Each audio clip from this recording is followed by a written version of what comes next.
so L prime is some positive displacement from the rest length. The shortest it ever goes to is the equivalent distance, right, minus L prime here. Right, so the spring can never go past these 2 points, right? The furthest extent it can have is L prime, and then the point on the other side of the parabola is the shortest it can be. Right? I think I introduced these terms, but I'll just remind you what they're called. These points right here, right? These are the maximum and minimum extent of the spring given the energy you put into it. These are called the turning points. Bless you. All right, the important point is that, and we'll see whether this sticks in quantum mechanics or not, is that these are set by total energy of spring,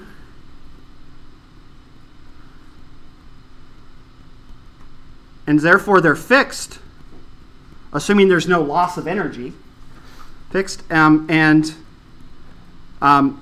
represent max and min spring displacement. All right, maybe you've seen, again, same idea as a pendulum. Maybe you've seen those videos of someone standing in front of a giant bowling ball that they stretch up to their nose and they let it go, and it swings back and it doesn't hit their nose, right? Well, it only goes to the turning point, right? It's the exact same concept here.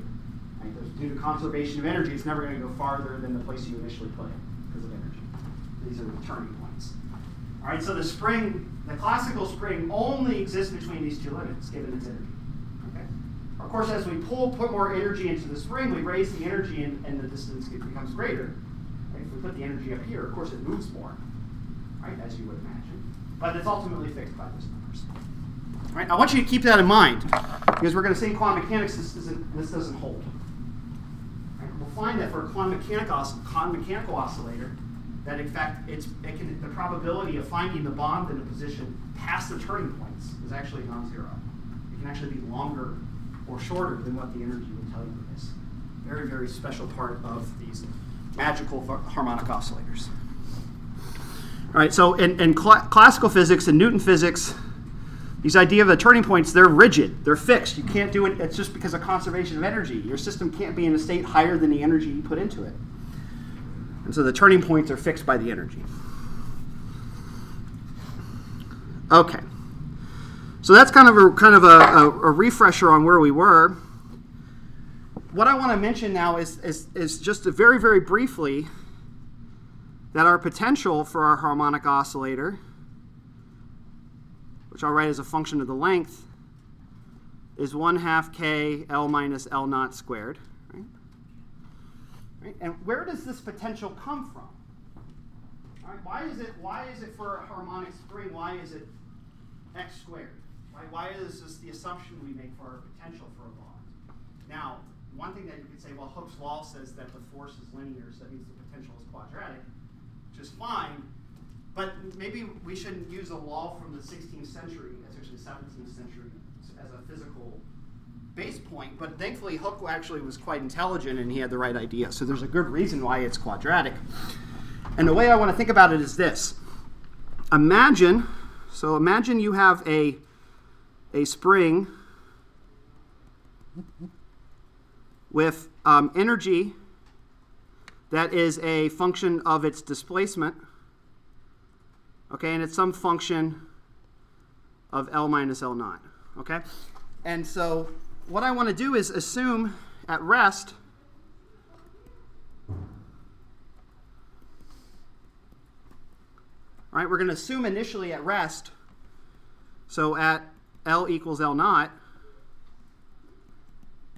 that the energy at L naught is 0. Okay, so it's at its minimum energy point when it's at rest. And we should also assume that it's an energetic, remember when we talked about equilibrium, for those who took thermo with me, that equilibrium is reached when you reach the minimum of the potential of the energy, right? It's at the flat part of the energy function. All right, so you got to find a minimum of the energy. It has to be at a minimum. All right, so it's at an energy minimum, which means that also that the first derivative of the energy with respect to the length evaluated at the rest point is equal to 0. Okay, so this means that we're at an energy minimum. Okay, so basically the idea is that we don't know what F looks like. We don't know what the function looks like, but what we can say is that on the L axis and the E axis, that our potential, we don't know what F looks like, but we know locally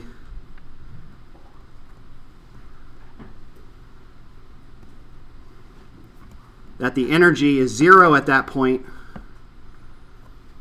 and that it's at a minimum. Let me do it in a different color.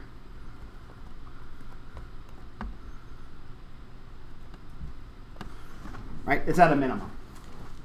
Okay, and these are very reasonable assumptions to make. The fact that we wrote that energy at the equilibrium point is 0 is totally arbitrary. We're just making that to be our 0 point. Okay? Remember, energy, we care about differences in energy. So the scale we set energy is relevant. It just makes the math easier by setting it to 0. But the important thing is that at rest, the energy, the function of energy with respect to displacement is a minimum. It's at a minimum, right? It's at the well, right? We talked about this with thermodynamics, right? Gibbs energy has to reach a minimum for equilibrium. Okay, and so what I want to do now is I'm not assuming that my potential energy is x squared. The question is why is it x squared? All right, so what I want to do is I want to stretch my bond a little bit, just a tiny little bit, and I'm curious how the energy changes as a function of that stretch. All right, so what I'm going to do is I'm going to take this bond, and I'm just going to stretch it a little bit. All right, so I'm going to take this point right here, and I'm going to stretch my bond a bit and go right here, right, at L prime. Okay, so the question I have now is, can we predict energy at L prime? All right, so what we've done is we've displaced it a little bit, and I'm curious how the energy changes as a function of distance. So the way we can do this is by taking a Taylor series, a polynomial expansion in E.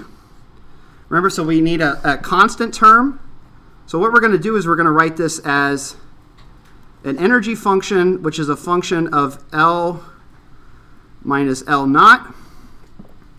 Or write L prime minus L naught. That's going to be the energy at L naught, right? Plus, that's the constant term. Then we have a linear term, which is the derivative of energy with respect to displacement, evaluated at the minimum, the point we're expanding, times a linear function in the position. Let me erase this L. All right, and then we have a second derivative term, which is going to be 1/2 times the second derivative with respect to position, times a quadratic function in the displacement, right? And we can keep going, right? There's a cubic term, a quartic term. There's more terms, okay? We'll come back to that later. But feasibly, there might be a cubic term. So let's just look at what we have right now and simplify. Well, I assume that the energy at L naught, which is the point that we're expanding around, is 0. So that's 0. I also assumed that the derivative of the energy is the minimum at the point. So the linear part is 0. All right, so at the lowest order, our prediction for what the energy looks like, and again, we're just making an approximation, is just the quadratic part.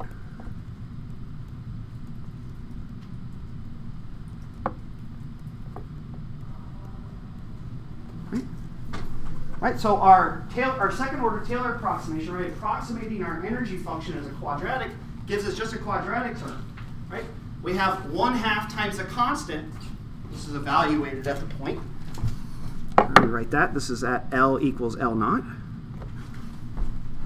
We have the energy function as a part of the function of displacement to first order is a quadratic.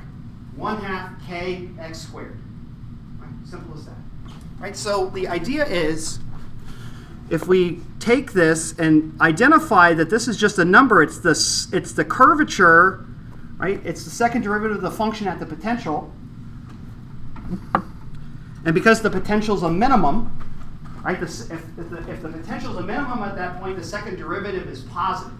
Right? That's the second derivative test. The minimum an energy, or a minimum in a function has a positive second derivative, because it's convex up, positive curvature. So this is greater than 0, right? And this number is just k. This is the force constant.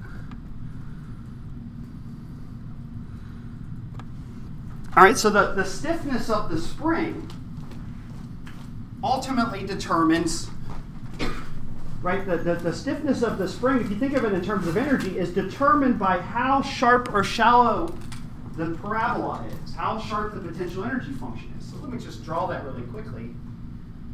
Right, if we have L and V here of L, if we have a potential function that's very shallow like this, so let's say K small, the potential is very shallow, right? Right, if K is very small, the quadratic term increases slowly. Right? So this would be for either a large atom or bond with large atoms or a weak bond. But I like weak bond better. And then what would it look like for a really, really sharp, strong bond? Well, it's a very, very sharp function, right? So for a strong bond, it would look like this. Right, so again, it might be worth thinking about these stiffnesses, again, as springs or strength of bonds, bond strength. But really, in terms of energy, all it means is it's just determining how broad or wide your potential energy function is. A broad, slow, shallow one is a weak bond, or a floppy bond, if you will. Right? It takes a lot of displacement to increase the energy, versus a strong bond or a strong spring. It takes very little energy or little displacement to increase the energy. Okay, so K just tells you something about the curvature of the potential energy. Right, and the fact is that this is basically the reason why Hooke's law is true is it's still an approximation. Right, but Hooke's law tells you that the force is linear in the position, which means the potential is quadratic. Right, this is the first dominant term of the prediction, of the approximation. There could very well be a L cubed and an L to the 4th term and an L to the 5th term. You have springs that aren't just quadratic, but they have something else in them, some other functional form. And that can happen. We'll talk about those springs. Right? Springs where the potential is L cubed and L to the 4th as well. We call these anharmonic springs. You don't have to worry about that right now. But this, again, Hooke's law or this quadratic potential is just an approximation. Right? It's to leading order the first dominant term in the energy of a spring. Right? And that's where it comes from. So there's no physical reason why springs have a linear force. It's just that's just the first positive term in the approximation. It's a linear function. Right? So it's entirely generic. There's nothing special about springs. We're just approximating springs as something that is a well-behaved function of its position. The energy of it's a well-behaved function of the displacement. And that's what's, it turns out it works great. Of course, it's not, there's hundreds and centuries of experiments that show this is the right approximation. But it is just an approximation. Okay. So I just wanted to give you a little insight on that. So what I want to do now is, now that we kind of understand what the potential looks like and why it looks like this, why it's a parabola. And again, the only reason why it's a parabola is because we're treating the spring as a smoothly varying function, the energy of smoothly varying as a function of the position, and then you just get these results out. But that's correct for a spring. Now we need to do it for quantum mechanics. Right? We need to take this now and do quantum mechanics. Right? We've done as much as we can with the classical spring. We understand how they work for the most part. Now let's see what we have to do for quantum. So we'll do the quantum harmonic oscillator now. And last class I wrote down a Hamiltonian for this, but we didn't do much with it. And I'll just go ahead and write it again. So again, our Hamiltonian, I'll do it in white, is a sum of kinetic plus potential energy functions.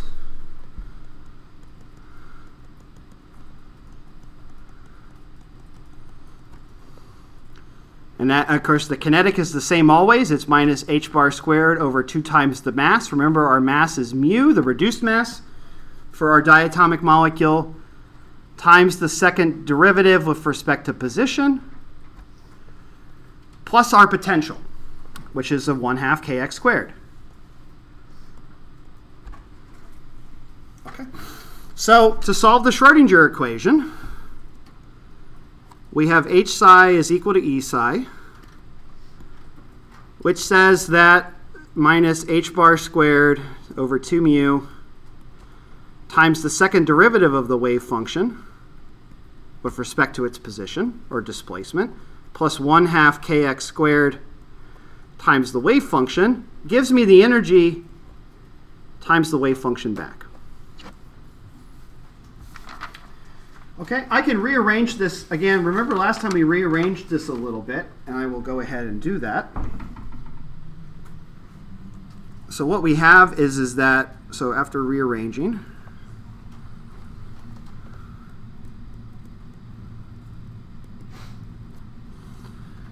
we have that the second derivative of the wave function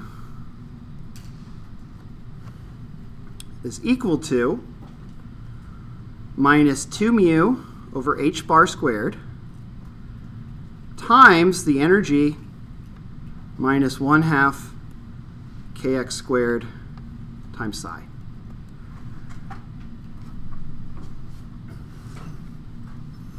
All right, so let me compare this to the particle in the box equation. I'll write the same thing for the particle in the box. So for the particle in the box, just to remind you, what does the differential equation look like? dx, it's again the same left-hand side, but now we have 2 times the mass over h bar squared E psi. Remember, there's no potential, right? In the particle in the box, inside the box, there's no potential energy. It's 0. So we don't have this kx squared term. We don't have any potential function. So that means then, remember, particle in a box, that means that the second derivative of our function, our solutions, give us the wave function back times a constant. Those were really easy to solve, right? We solved it for the harmonic oscillator last class, right? Sines and cosines. But we have a bigger problem here now. When I take the second derivative of my wave function for the harmonic oscillator, I get something that, again, proportions to the wave function, but it's times x squared now. All right, so that means that when I take the second derivative of my wave function, I get x squared times my wave function, times a constant, instead of just the wave function. All right, so we have a factor of x now that we have to deal with. All right, so sines and cosines won't work here, right? Because obviously if you take the derivative of cosine, you don't get an x out. You may think, well, what if I take the sine of x squared? That may work. Sine of x squared. But we'll find that sine of x squared doesn't satisfy the other properties that the function needs. Think about what the sine of x squared would look like. Not sine squared of x, but sine of x squared inside the sine. The first derivative of that would look like 2x cosine x squared. And then the second derivative of that would look like minus 4x squared sine x squared. So that might satisfy our property that we get the wave function back times x squared after we take a second derivative for sine of x squared. But it won't satisfy our other conditions, right? We have to do the boundary conditions, we have to integrate it, we have to normalize it and stuff, and it won't work. All right, and I'll show you that when we get to it. All right, so we can't use sines and cosines here. One of the big problems about that is that what's the size of our box now? Remember that when we chose sines and cosines, one of the reasons that was good is because the box was finite. If the box was infinite, we couldn't use sines and cosines because the integral of sine squared across negative infinity, positive infinity is not a real integral. It's not defined. So it doesn't integrate to 1. So the question now, of course, is what's our box here? You notice now our box is its height is a function of displacement. It's not just a straight line now. You now have a function of x instead of just 2 straight lines at 2 fixed points like a normal box. And the question now is, what's the bounds of the problem? What's the bounds of my bond?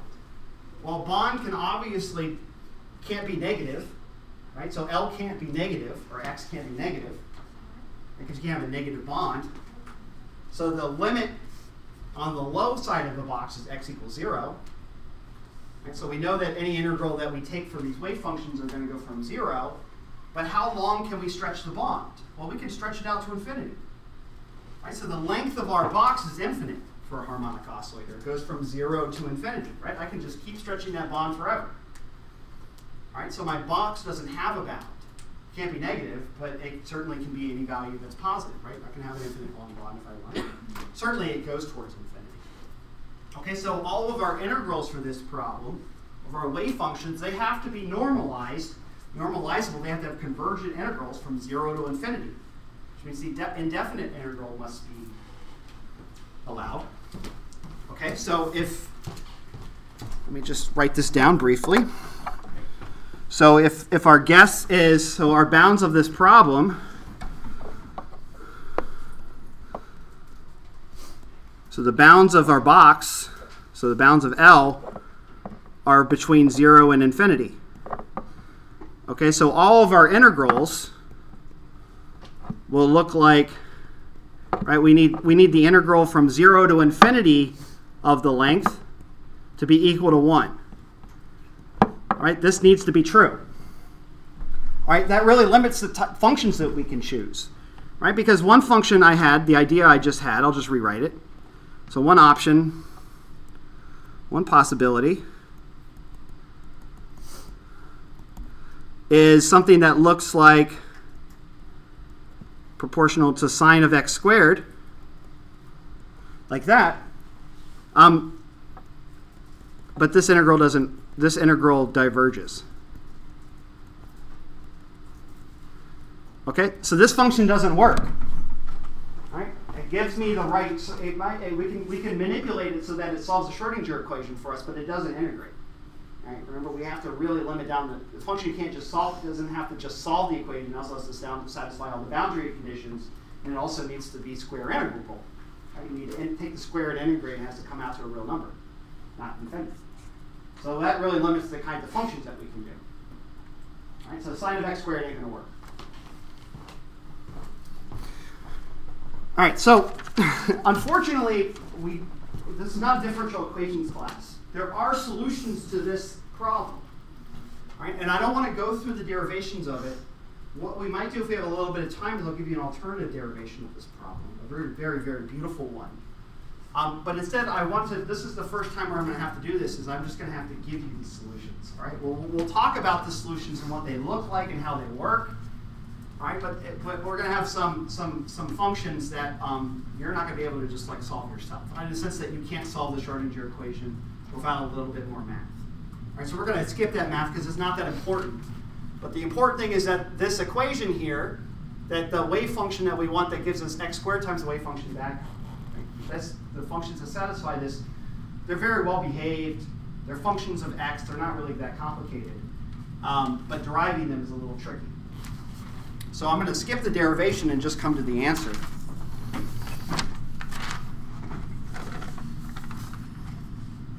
And we'll look a little bit at these functions today. All right, so these are the solutions to the QHO. That's the quantum harmonic oscillator.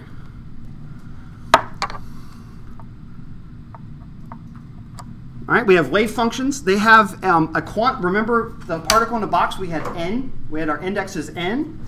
We have a different index that we use. We call it v. That's our index, our quantum number. So we call this the vibrational quantum number. Remember, it just tells you the energy levels. It's an index that tells you if it's in the first excited state, the second, the third, the fourth, and so on. Right, that's our vibrational quantum number. And I'm going to write these as functions of x. X is just some coordinate that runs from 0 to infinity. All right, I'm going to give you a very, very generic function. So these look like 1 over the square root of 2 to the v times v factorial square root times I haven't given this number yet, I will, a constant alpha over pi to the 1/4 power times these new functions that I'll have to define for you. I'll do them in a different color. These functions called h, they're a function h. They also take an index v, and they're a function of this alpha constant, 1/2 times x. I'll work out this and we can see how this works. So this right here is what's called, this is called a Harmonic polynomial. All right, it's a special function. I'll tabulate them for you in a second. And the big part of the function, so the thing that gives us the part of the function that really gives us the result we want, which is that when you take the second derivative, you get x squared times the function back. We really haven't seen that yet when we take the derivative of this, but there's one more part of the function we need to add, which gives us that behavior we want, which is e to the minus alpha x squared over 2. Okay, so let me just label each of these terms. So this is just, this nasty number here is just a normalization constant. It's what sets our integral to be 1. We have this magic Harmonic polynomial. It's a special function. I'll show you what it looks like in a second. And then we have this e to the minus x squared term. This is what's called a Gaussian function, which is a very general term for it. It's what mathematicians or physicists will call it. You guys might know it as a bell curve. It's a bell curve. So it's the normal distribution. All right, so the wave functions for the harmonic oscillator look like normal distributions. They look like a bell curve. Right? They have all the integrals, the standard deviations, all the statistics that you get for a normal bell curve, a normal distribution. We have in a harmonic oscillator. Right? If we take v equals 1, or the ground state v equals 0, as we'll find out, v runs from 0. I'll write that down in a second. All you have left is this Gaussian part, right? So the ground state of a harmonic oscillator, psi squared, when you take the square of an e function, you get it back. Right? You just multiply the exponent by 2, right? Psi squared is proportional to e to the minus ax squared. You just get a bell curve.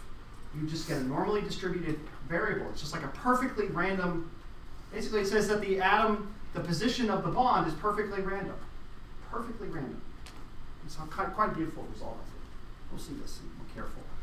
But we also have this extra function here, this Harmonic polynomial, which takes in the quantum number v. So we have this Gaussian function is multiplied by some function that we have to define, this h function. And let me define some of the constants here for you guys. Just as a reminder, so v can be any number including 0. Okay, so it can be 0 in this case.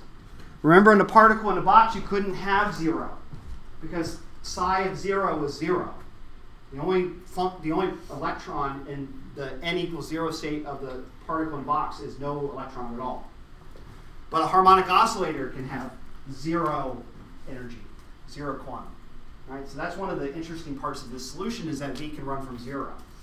All right? We'll see the consequences of that very, very soon. But it runs from 0 to 1 to 2. Alpha is just a way for us to put some numbers together to save just to make things less complicated. Alpha is the force constant times the reduced mass divided by h bar squared.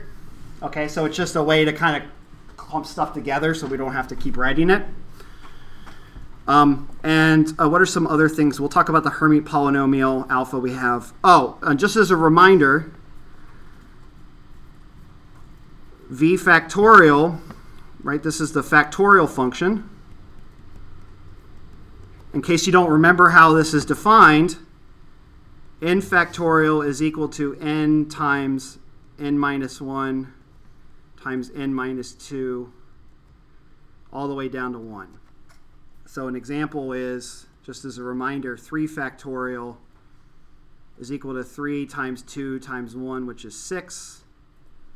4 factorial is 4 times 3 times 2 times 1, which is 24, and so on and so forth. Okay, it's just a number. All right, and so all we have left are these Hermite polynomials to define. All right, so basically we have, let's just remind ourselves really quickly, we have some number here which is function of the v, that's just our normalization constant, and we have a bell curve. And then we have this Hermite polynomial that it's multiplied by. So let me show you what these look like. And again, they're called polynomials for a reason because they're functions of the coordinate. So they're going to look like x squared, x cubed, and so on and so forth. So so for the Hermite polynomials,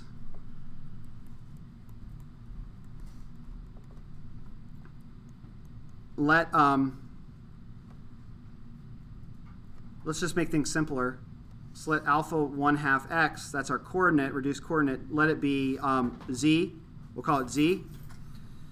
Okay, and then, so that just makes it easier for me to write the Hermite polynomials.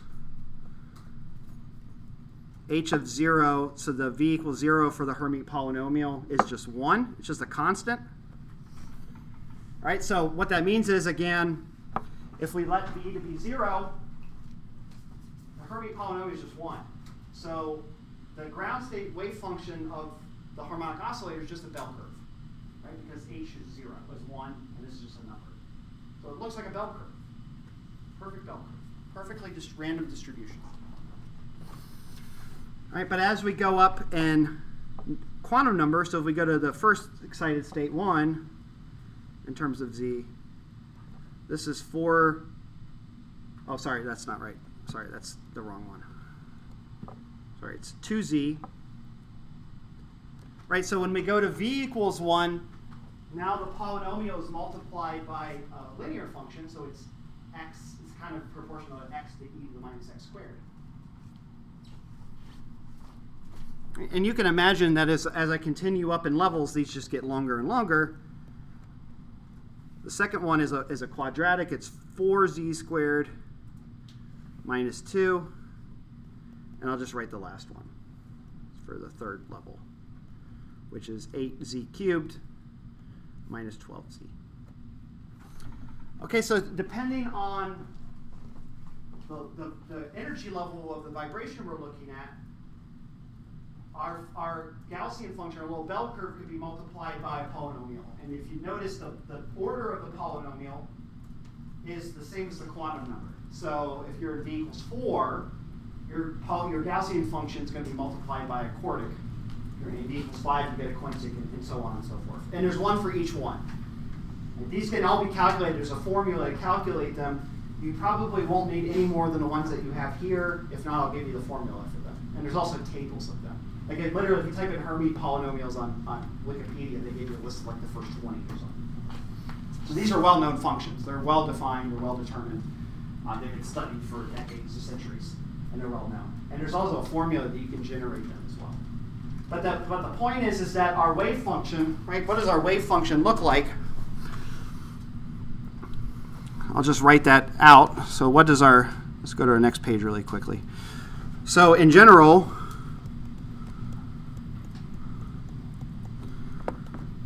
our wave function, x, kind of looks like x to the v. Sorry, that's supposed to be a v there. E to the minus ax squared over 2. Okay, so basically they all kind of look like this, right? They have a little polynomial part, and the polynomial part is dependent on the quantum number, and then you have this Gaussian function on the outside. Now, of course, you might wonder, so we have some things that we have to ascertain. First of all, we know that particles in low, right? The whole point of quantum mechanics is that particles act like waves. So we expect some sort of oscillatory behavior in this function. Right? They should look like waves. But the fact of the matter is that don't look like a sine function to you. It doesn't look oscillatory at all. Okay, so we're going to have to look at that. Do these look like oscillating wave functions inside the bond? Right? Do they look like waves? What are their energies? That's another thing we have to answer. What are their energies? All right.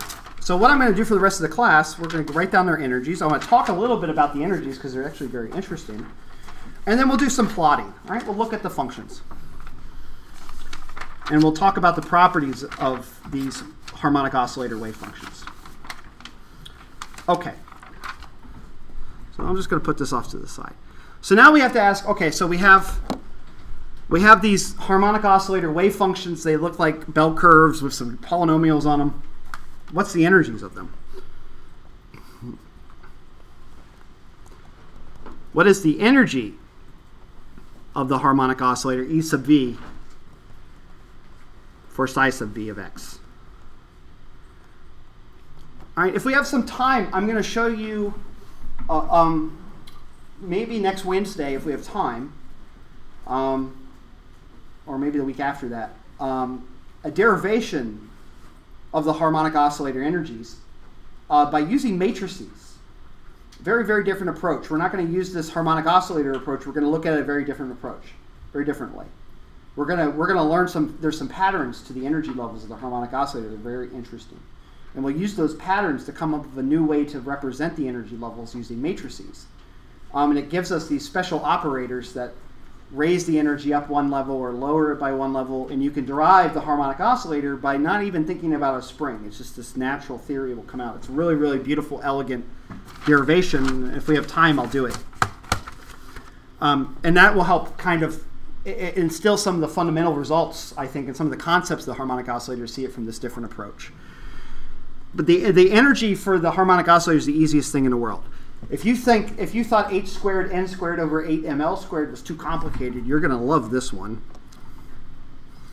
So the energy of a harmonic oscillator is h bar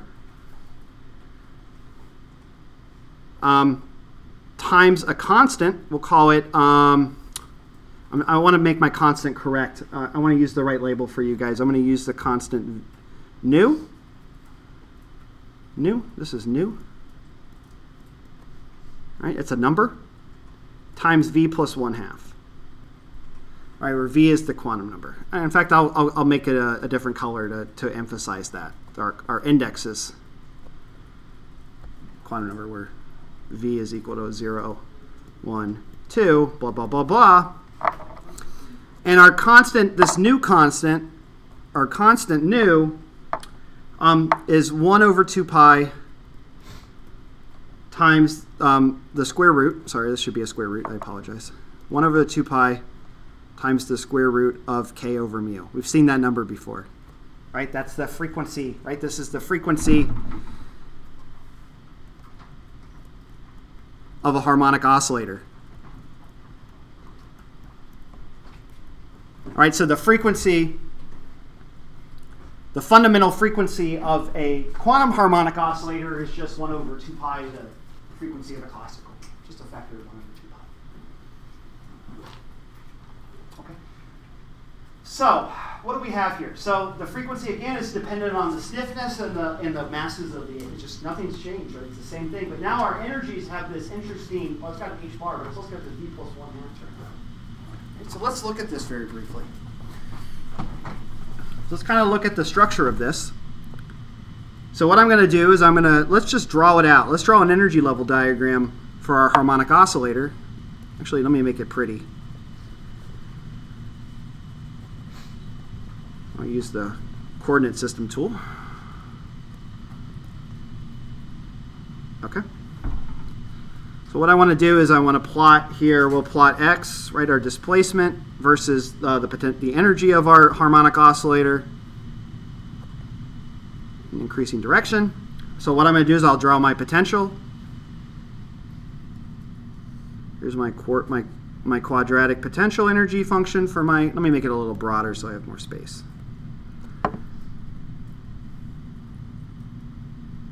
Okay, that's a little better. Good enough. So here's my quadrant. This is 1/2 kx squared.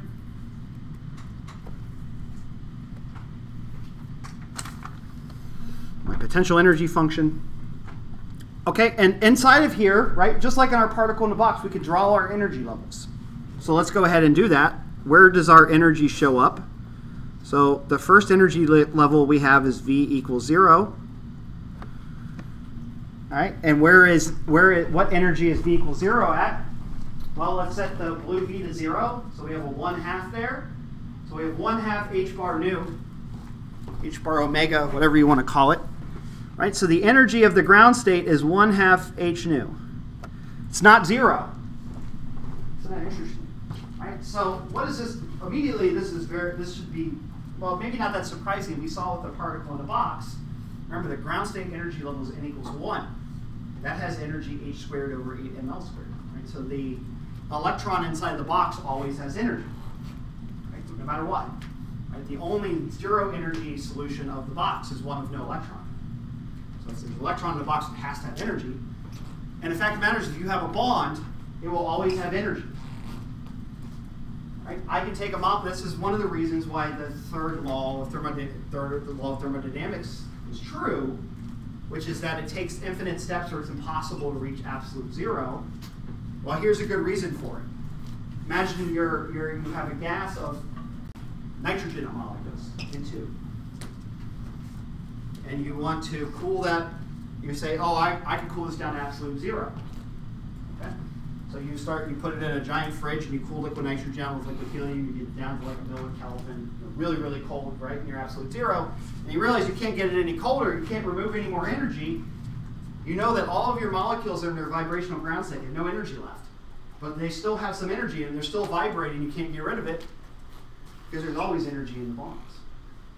They're always vibrating by a small amount. And the energy at which they always vibrate is 1/2 h times nu, which is, again, depending on the spring.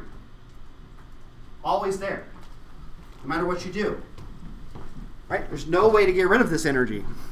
Right? And we had a term for this, I'll just remind you, and this is where it really rears its, I would call it its ugly head. But in fact, this is really kind of an amazing thing that there's always this energy. This is called 0-point energy. And one of the amazing things about the harmonic oscillator, and this is where you really see it in chemistry, the effect of 0-point energy is in bonds. I want, if you, I'll get a chance to talk about this a little bit more. And yeah, actually, let's do it now. So let me give you an example of why this is important. So something that people, chemists often do, and I don't know if you guys did this in organic chemistry or not, but I'll tell you a little story. Imagine that you have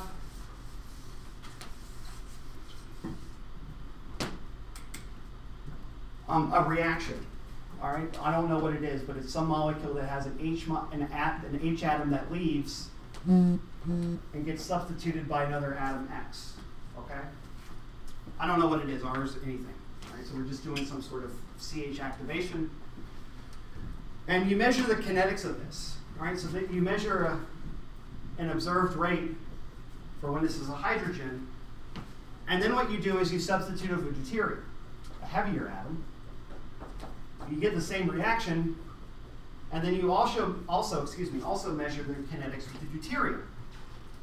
And then you take a ratio of the two, and ask the question, is this unity? Are the rates the same? Are they positive or negative? And what you find in every single case of where the H is leaving in the transition state, that this is always greater than 1. It always happens faster with the hydrogen than it does with the deuterium. This is called the primary kinetic isotope effect.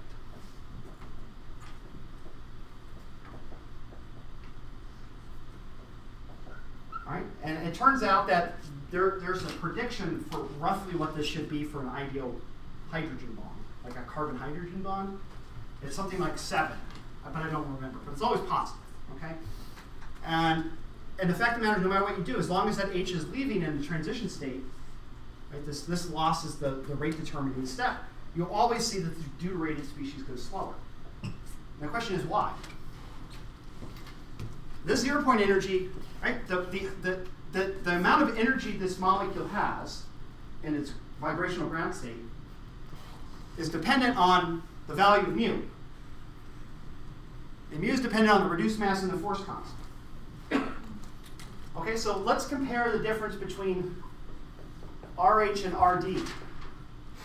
Okay, so what's the difference between these two? There's only one difference, right? This is a proton and an electron, and this is a proton, a neutron, and an electron. So they're only different by 1 AMU, roughly, nuclear difference. And the fact of the matter is that by and large, so the question, of course, is that if it changes the, right, if the kinetics are changing, that means the bond's changing a little bit, right? The chemistry is slightly different, so it has to be something to do with that bond. Well, the bond strength is dependent on the stiffness of the bond and the reduced mass of the bond. So what I've done here is I've only put in a neutron in the middle. And what did we talk about nuclear and electronic, right? Remember, bonds are electronic, right? They depend on the strength of the electron attractions between the atoms. And so when I put a neutron into the atom, so an additional neutron,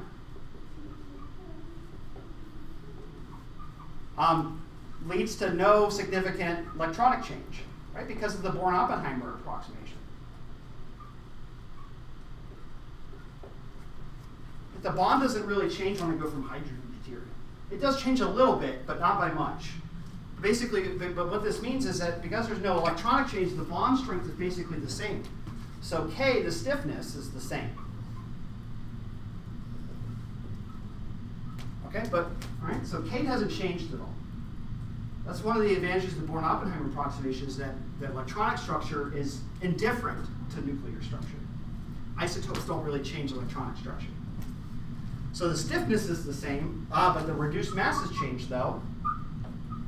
Right? Reduced mass is larger with D.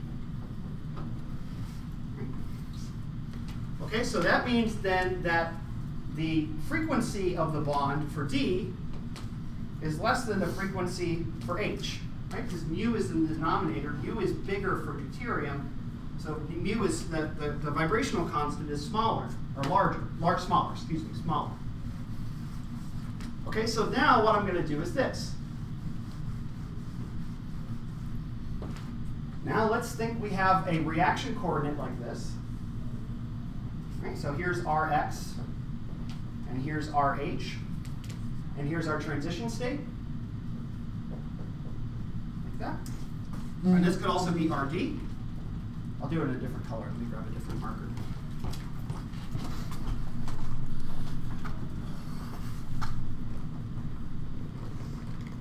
Okay, oh, that's the same color. Okay, so what's happened? So let's say, for instance, the V = 0 state of Rh is right here. Okay, it's some positive number. This is the minimum of its potential. Some positive number, some positive energy. Right, so any reaction of Rh to Rx starts from here. All right, we take it up to some intermediate state, and then it reacts and cools there, right, at some rate. Right, so we have some delta E, right? We have an activation energy, delta E naught for H. That's that height, okay? So what is it for deuterium now? So that's for hydrogen. So what about deuterium? Well, deuterium has the same K, but a larger mu. So its nu constant, its frequency constant, vibrational constant is lower. Okay, so that means that its 0-point energy is lower because 0-point energy is proportional to the stiffness or the frequency. So D now would be here. Right, the only result is that because the deuterium's heavier, the bond frequency is slightly slower, and therefore you have slightly less energy in that bond, 0-point energy. So the 0-point energy that you react from is from here and not here. Right? So in order to activate the deuterated version, you have to put a little bit more energy in. Right? We have this energy gap here between the two energies. Right? So that means that, right, the result of this is that the activation energy for deuterium is larger than the activation energy for hydrogen, which means that its rate is slower by Arrhenius. Right? And this is why for every carbon hydrogen, like the kinetic isotope effects, is slow, purely due to 0-point energy. The fact of the matter is that the deuterium oscillates more slowly, has less 0-point energy. So the amount of energy you need to put into the bond to get it to the activation energy is more for deuterium than is hydrogen by that difference. It's a very small difference. And we can calculate it. Right? Maybe I'll put that on the homework, right? If we take HCl versus DCl, for instance, what's the difference in their frequencies? Right? And you can say, okay, well, if it takes so much energy for HCl to react, how much more energy would it take for DCl to react? Well, it would just be the difference of the harmonic frequencies. K is the same, but mu is changing. Right? And you can determine then you could determine at a given temperature what the rate difference would be, because you know the rate height, you know the temperature, you know the difference of the energy between H and D. You can determine the new rate for D. And you'll find that the ratio of H to D for most reactions anywhere from about 1 to about 10. Right? And it's entirely dependent on this energy difference, the 0-point energy difference.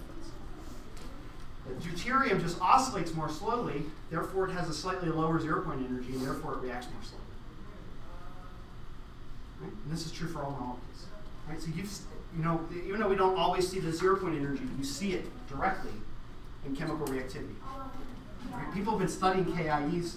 This is how people determine mechanisms for many reactions, is by measuring kinetic isotope effects.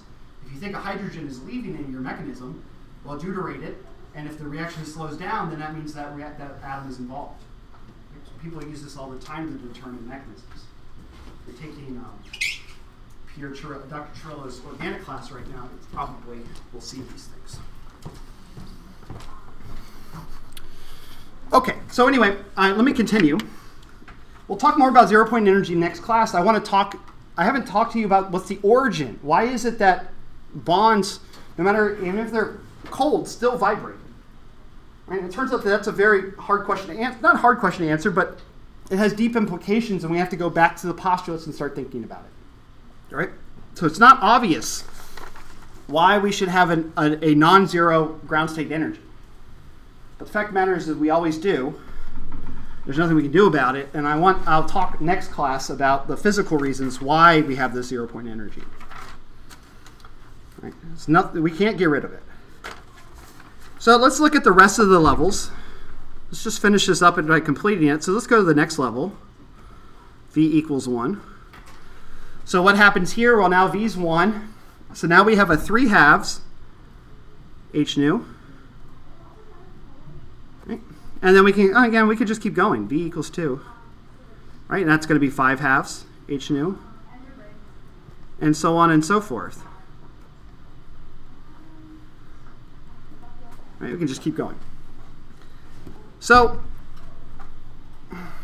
now here's the interesting thing. What's the energy difference between these two?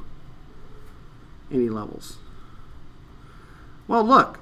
If you notice, the energy difference between nu 1 and nu 0 is 3/2 H nu minus 1/2 H nu, just H nu. Difference between V2 and V1, 5/2 H nu minus 3/2 H nu is just H nu. And so no matter what you can keep, I probably don't need to emphasize this anymore, but the important point is that these levels are equally spaced.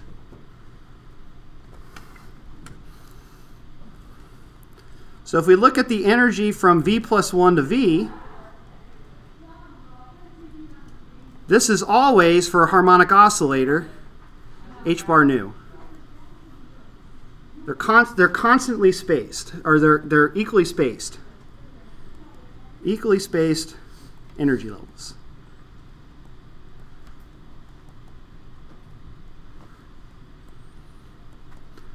All right, now this is what I'm talking about, harmonic.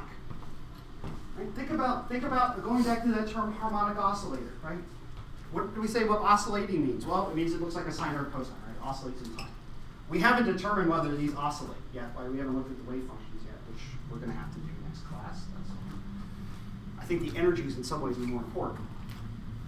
So we have a harmonic oscillator, so we have to prove two things. First, that it's harmonic, and then two, it's an oscillator. So we haven't come up with the oscillator yet because we need to look at the wave functions to see if they oscillate. I'll give you a hint, they do. But we're not completely clear about that. And it also is harmonic. What does it mean to be harmonic? Well, it means that you have a fundamental frequency, right? Remember, you have, just like on a guitar string, you tune it to a certain stiffness. It's got a fundamental note that you can play on it that's in tune with that string. So our bonds have a fundamental frequency nu.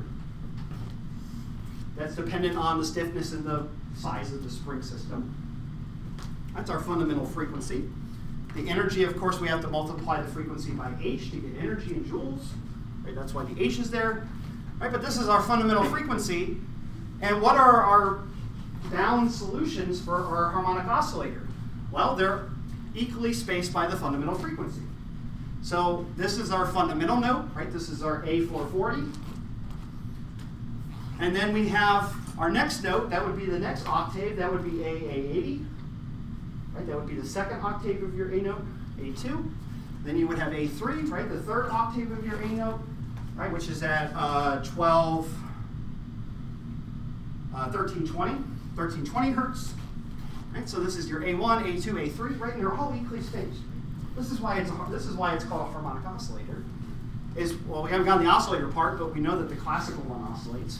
But the point is that the allowed energies, or the allowed frequencies of our quantum spring are the harmonies. Or not the harmonies, the octaves of our fundamental note, right? It's a harmonic system, literally. Right? We just have to double the amount of energy of our fundamental to get to the next solution, right? We go from the fundamental to the first octave, to the second octave, to the third octave, or the harmonics, as we call them. People call them in acoustics, right? You have the fundamental, the first harmonic, the second harmonic, the third harmonic, right? And they're all equally spaced from each other, right? This is where that comes from, right? The harmonic oscillator is perfectly harmonic, right? This is what I would call perfect harmony, in that each of the notes are equally spaced by a fundamental frequency. Right? And so we have to just decide now, do they oscillate? Right? So the question, of course, is if they oscillate or not. I want to look at the wave functions a little more carefully tomorrow.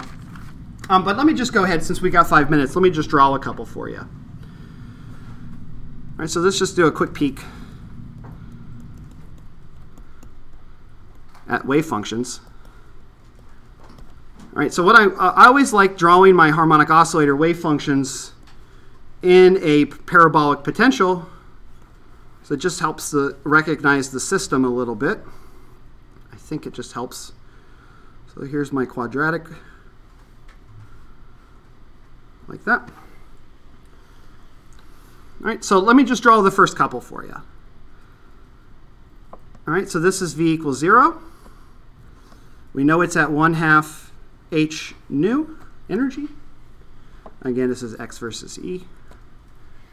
All right, we know psi 0 of X, this is the ground state wave function. It looks like, I'm just going to write proportional to. I don't care about the normalization constants and stuff at the moment because I'm not doing any math on them, I'm just plotting them. It looks like minus e to the alpha x squared over 2. Right? And this is a bell curve, so it's really easy to draw a bell curve. It basically goes to 0 at the infinite limits, and then it smoothly increases in the middle, and then smoothly decreases on the outside like this. Right? So that's my psi 0. All right, it's a perfect bell curve. Okay. And we'll do some math. Next class, we'll do some statistics on this. We'll want to take some averages, right? Where is the bond on average and things like that, right? Same questions we asked for the particle in a box. Let's look at psi 1. This is at 3/2 h nu. Right? And remember that psi 1 of x looks like x e to the minus x ax squared over 2. I'm actually going to define x equals 0 to be here. It just makes my math a little easier. X equals 0 is in the middle. And so if x equals 0 in the middle, right, let's look at the symmetries of these functions. So if we look at psi 0, if x is negative, the whole function is still positive, right? It's even about x equals 0. Right? So e negative, psi negative is the same as psi positive. But if we look at psi 1, it's odd. Right? If we go to a negative x, now the outside has a negative sign, so you flip the sign. So this is the psi 0 is an even function of its variable. It's symmetric about x equals 0. But this one's odd. It changes sign about x equals 0. Right? And so that means it looks kind of like this. It looks like oh, sorry, it actually goes to infinite 0. It doesn't go to the bound, but actually decays to infinity. We'll look at that more carefully next class. Like that.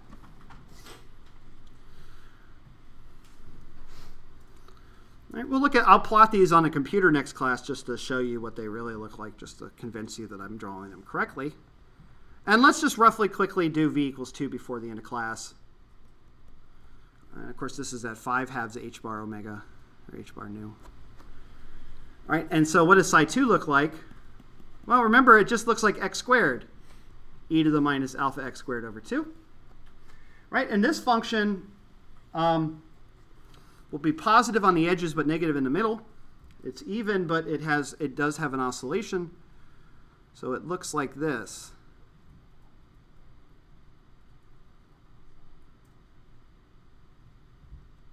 And so on and so forth. If you notice, these functions within the turning points, right? What are the turning points for each of these energies? Well, remember, it's just the right here, right here, right here, right here, right, just the edges of the parabola. If you look at the functions for the first three, and we'll look at some higher ones later to convince you of this, they look like sine waves. Right? They oscillate, right? They have nodes, right? You have one node for v equals 1, no nodes for v equals 0, 2 nodes for v equals 2, then they oscillate up and down, just like a sine wave. But they don't look like a sine wave, right? They look like a Gaussian times a polynomial. Right? So this is very interesting. And we'll have to think about that a little bit. Why do these have this oscillatory behavior? But they just look like a polynomial times an exponential. And so we should think about that math a little bit later. But the important thing that I want you to know, and we'll look at this more carefully next class, because we need to integrate these functions and take averages and stuff. So again, these functions oscillate in the bounds of the potential within within the turning points. But the important point is that the limit of the functions as x goes to infinity, or let's say plus or minus infinity, it doesn't matter which way we go. Sorry, plus or minus infinity. The limit of these functions as psi v of x as x goes to infinity goes to 0.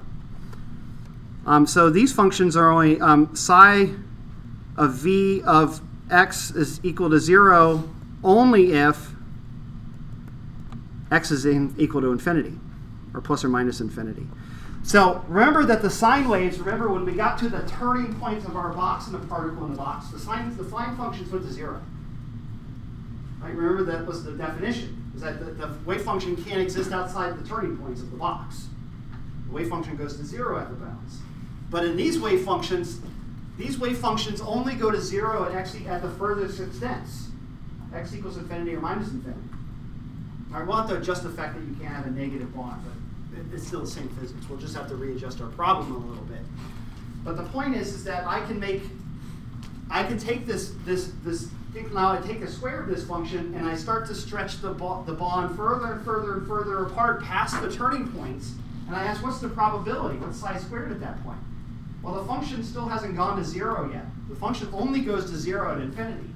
So there's going to be a non-zero probability that the system is outside the turning points because the wave function hasn't gone to 0 yet. Right? The wave function goes to 0 at infinity. It doesn't go to 0 at the bounds of the parabola. It goes to 0 at infinity. So we're going to find that the harmonic oscillator can exist outside of the places where the classical harmonic oscillator can exist because of this. Right? And that has very, very deep consequences that we'll explore in the coming classes.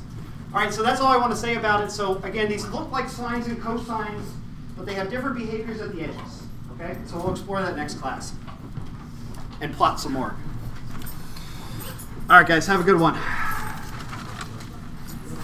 I'll have homework for you guys in a couple days.